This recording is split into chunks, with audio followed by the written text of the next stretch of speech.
Sir ये Switzerland से हमारे क्लाइंट ने भेजे हैं कंपोनेंट्स।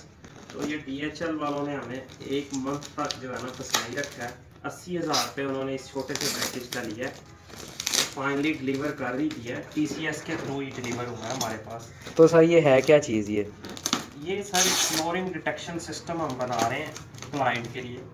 इसके अंदर कुछ सेंसर्स हैं, एक कुशन होगा जिसके थ्रू जो आप रात को कांटे मारते हैं वो डिटेक्ट होके उसको ऐसा सिस्टम बनाएंगे जिसके थ्रू सोने वाले डिस्टर्ब नहीं होंगे।